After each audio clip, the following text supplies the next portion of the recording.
Cornwall is a ceremonial county in southwest England. The administrative centre of Cornwall is Truro, its only city.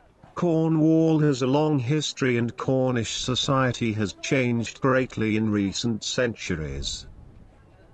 19th century. All the way from the Neolithic period, through the Bronze Age, the Iron Age, through the medieval period, through the Plantagenets, the Tudors and the Stuarts, Cornwall hadn't changed all that much at all. It mined tin, it produced wool, it subsisted, it traded with the Mediterranean, the Western Seaboard, Ireland, and so on and so forth. And then in the 1750s, there was an opportunity to improve the roads, and suddenly in the 1750s you find Cornish people appearing in London.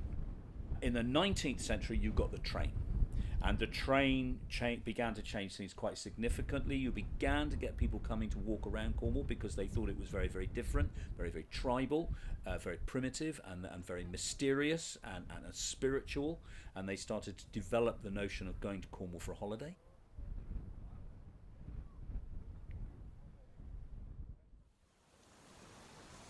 Summer is the peak tourist season and thousands of people from all over the world come to Cornwall to enjoy their holidays.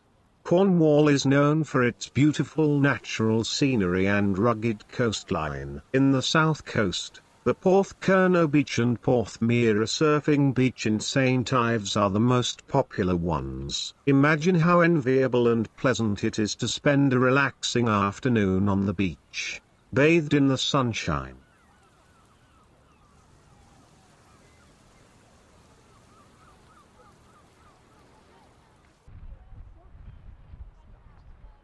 Land's End is the one of most attractive spots because it is the southwesternmost point of mainland Cornwall and England. To the east of it is the English Channel, and to the west the Celtic Sea. Land's End has a particular resonance because it is often used to suggest distance. Land's End to John O'Groats in Scotland is a distance of 838 miles by road, and this Land's End to John O'Groats distance is often used to define charitable events such as end-to-end walks and races in the UK.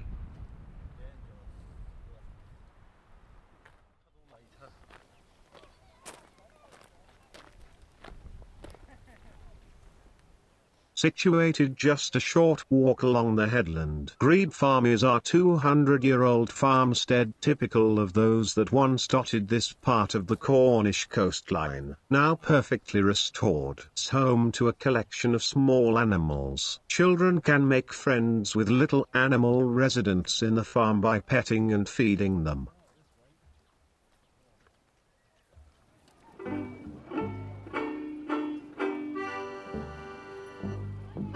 During summer, various events are held in the Land's End. Fantastical family fun takes center stage with games, face painting, performers and much more invading Land's End throughout the day, with iconic firework display lighting up the sky as darkness falls. St Michael's Mount is a small tidal island in Mounts Bay, Cornwall. The island is a civil parish and is linked to the town of Marazion by a man-made causeway of granite setts, passable between mid-tide and low water. The castle and chapel have been the home of the St Aubyn family since approximately 1650.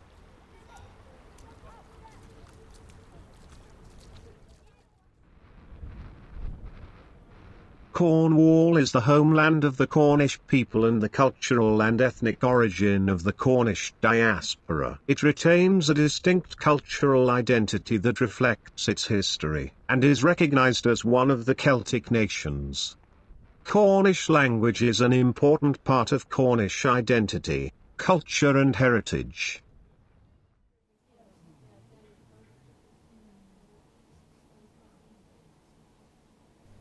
Cornish is one of the group of Celtic languages connected with Welsh and Breton. Cornish actually disappeared as a language for an extended period. Well, not quite, didn't disappear totally. It was still preserved in manuscripts, in place names, but it wasn't used extensively for a number of years. And then about 100 years ago it was revived.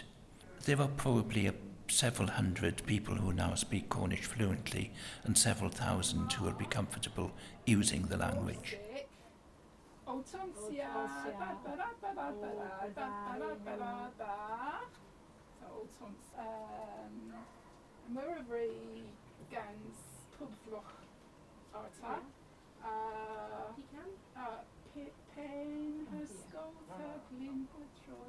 There are more and more people wanting to learn the language, more and more people using the language, and more books being written in the Cornish language. So I'm optimistic about the future of the Cornish language.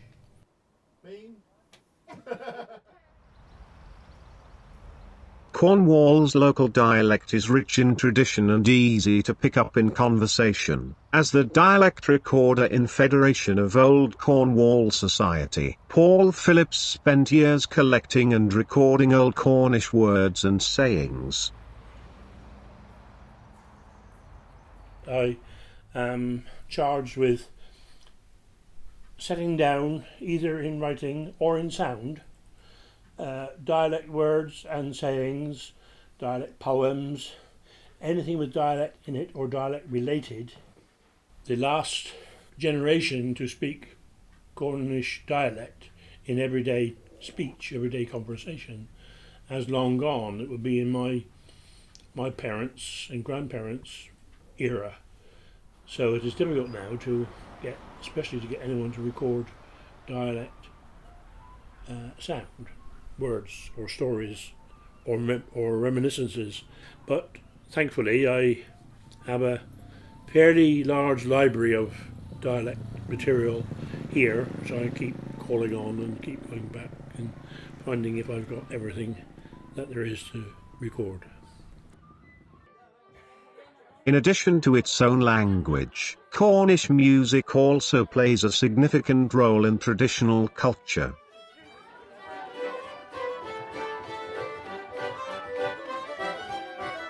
My name is Tamina Goskar and I play the Cornish music on the fiddle or violin, and I help run the Penzance Cornish session. The types of tune are quite similar to the types of tunes you might find in Scotland or Ireland or Wales or the Isle of Man, but the repertoire of tunes is quite different in Cornwall, and it's a particular mixture of historical tunes that go back 300 years or more, and more contemporary tunes that various musicians actually have written for the tradition, and we see ourselves as a living tradition mixing both the old and the new together. There is a lot of diversity. A lot depends on the instrument people play, the audience they're playing for, and the style they want to adopt. Part of the joy of doing this is no one has set any rules. There are no guidelines, there's no authority that says it must be like this. We are creating it. How does it feel? What we're doing in Cornwall is making what we do a modern thing rather than just something old-fashioned. And I think that's a really nice way of thinking about what we do.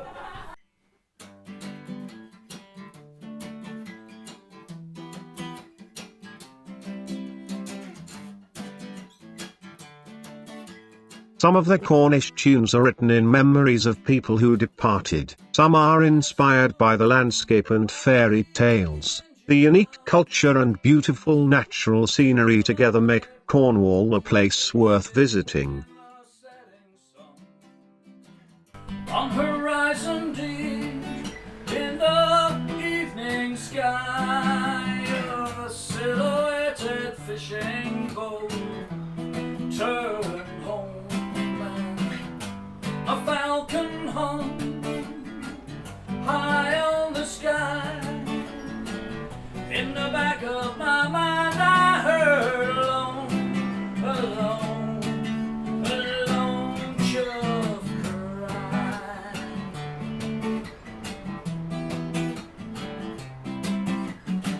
In a sea of wind dried, heaven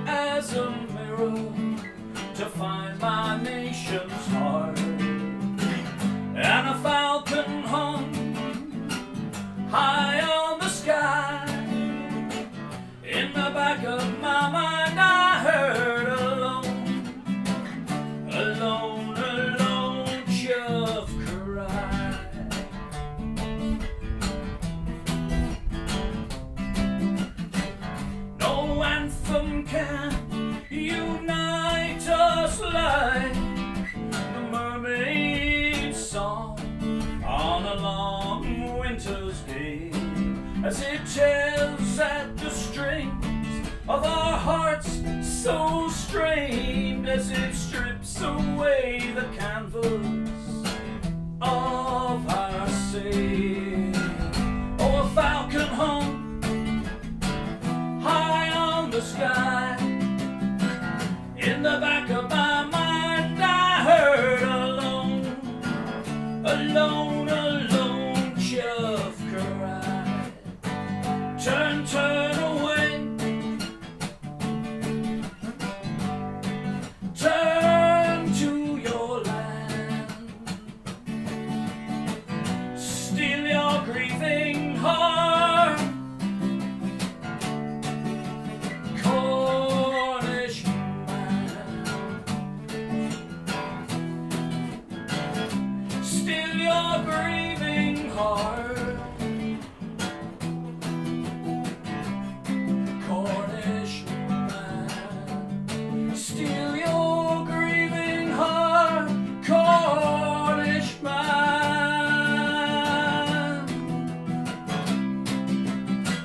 In the back of my